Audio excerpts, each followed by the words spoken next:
Hello প্রিয় বন্ধুরা, কেমন আছেন সবাই? আশা করছি সবাই ভালোই আছেন।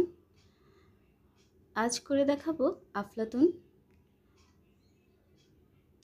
তো এই আফলাতুনটাকে কিন্তু অন্যান্য কান্ট্রিতে বাসবুসা বলে। তো এটা সুজি দিয়ে তৈরি হয়, একটা মিষ্টি জাতীয় খাবার।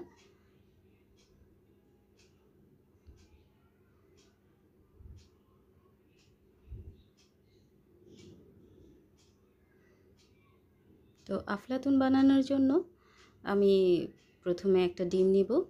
তো ডিমটা হতে হবে নর্মাল টেম্পারেচারে। তো আমি প্রথমে আধা ঘন্টা আগে আমি ডিমটা ফ্রিজ থেকে বের করে রেখেছিলাম।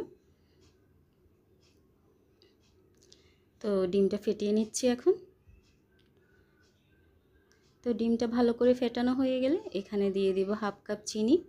চিনিটা আপনাদের পছন্দ মতন দিবেন। যারা বেশি মিষ্টি পছন্দ করেন তারা একটু বাড়িয়ে দিতে পারেন, আবার কম মিষ্টি পছন্দ করলে কমিয়ে দিতে পারেন।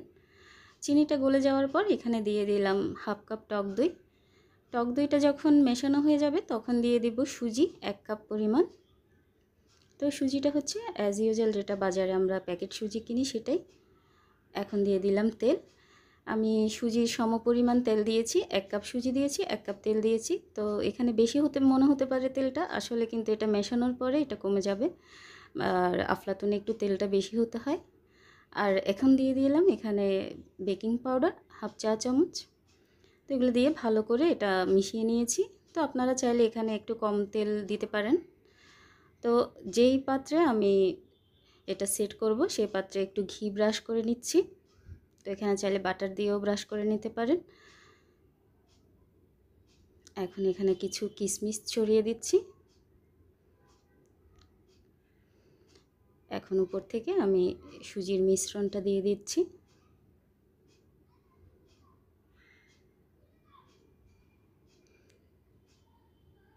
এখন উপর থেকে আরও কয়েকটা কিশমিশ দিয়ে দিচ্ছি আমি।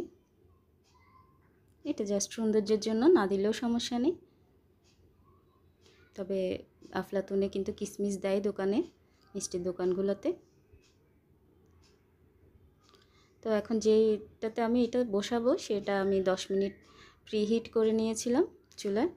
এখন ওখানে আমি মোলটা বসিয়ে দিলাম, আর যে ফুটোটা আছে সেটা একটা এলাচের সাহায্যে আমি সিল করে দিচ্ছি।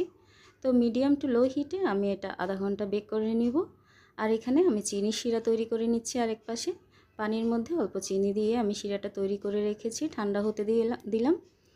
আর এখানে কেকটা হয়ে গেছে। এখন যে চিনি শিরাটা আমি তৈরি করে রেখেছিলাম সেটা আমি কেকটা গরম থাকা অবস্থায় উপর থেকে দিয়ে দিচ্ছি।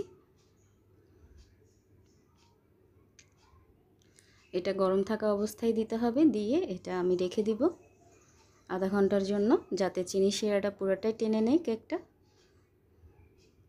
তো তৈরি হয়ে গেল আমার আফলাতুন।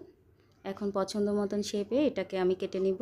আপনারা চাইলে চারকোনা কোনো মোল্ডেও এটা বসাতে পারেন। আমি সৌন্দর্যের জন্য এটাতে বসালাম। তো বন্ধুরা, কেমন লাগলো আমার এই রেসিপিটি তা অবশ্যই কমেন্ট করে জানাবেন। আর যদি ভালো লেগে থাকে তাহলে অবশ্যই লাইক করবেন। আর প্লিজ আমার চ্যানেলটিকে সাবস্ক্রাইব করে আমার পাশে থাকবেন। আর আমার পেজ অনামিকার হেসেল ফলো করবেন। সবাই ভালো থাকবেন, সুস্থ থাকবেন। সবাইকে ধন্যবাদ।